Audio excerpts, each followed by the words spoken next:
Imagine digging up your ancestors' physical remains, extracting their DNA, and laying the biological proof on a table, only to be told it doesn't count.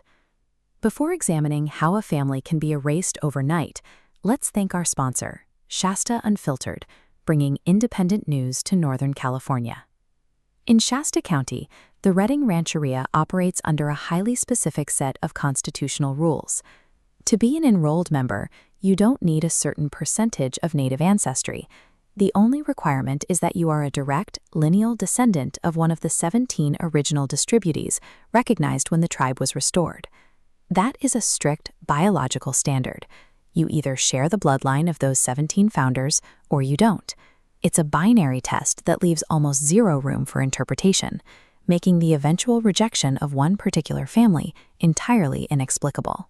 The Foreman family has consistently maintained that they descend directly from a woman named Virginia Timmons, one of those original 17 distributees. To back up their claims, the Foremans brought overwhelming documentation to the tribal council.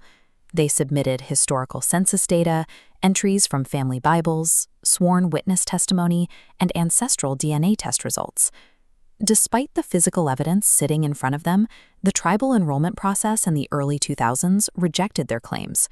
Between 2003 and 2004, the tribal council held a vote and officially disenrolled approximately 76 members of the extended Foreman family. At the time, the entire Redding Rancheria consisted of fewer than 300 people. With that single vote, the council erased more than a quarter of their own population. To understand the context of that vote, we have to look at the region's main economic engine, the Wind River Casino. In the early 2000s, casino revenues were flowing into a tribe with a very small headcount.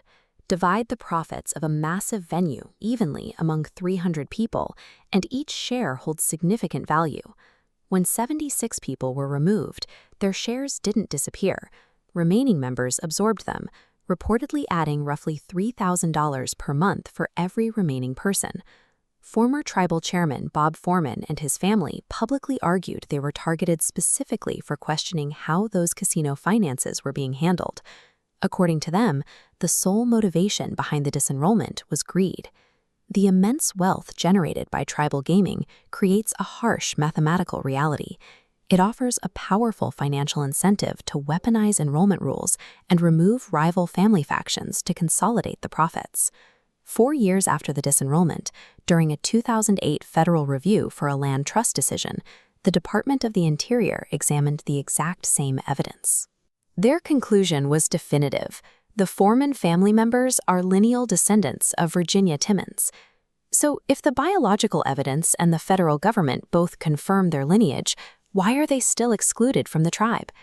The answer comes down to tribal sovereign immunity. The family sought relief in California state courts, citing Public Law 280, but courts refused to intervene, deferring to the tribe's authority over membership. Sovereign immunity is a vital doctrine protecting native self-governance from outside interference, but it also creates an inescapable trap. When a tribe ignores its own constitutional enrollment rules, affected families have no secondary courts to turn to and no independent appellate route. They are simply left in a legal vacuum with zero external checks or balances. Today, the Redding Rancheria has grown to roughly 400 members and stands as a major economic and healthcare provider in Shasta County. Meanwhile, the Foremans remain permanently exiled from their own heritage.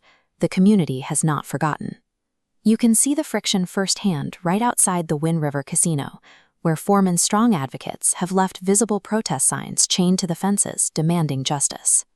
When a sovereign entity can dismiss documented biological proof of lineage without facing any independent review, it forces the broader community to question the basic transparency and fairness of local governance. The search for truth, accountability, and the equal application of the rules in our local communities is an ongoing process. If you want to support independent journalism that digs into these complex local issues, take a second to like, share it with your friends, and subscribe to the channel. And for more honest, unfiltered coverage of the North State, head over to shastaunfiltered.com.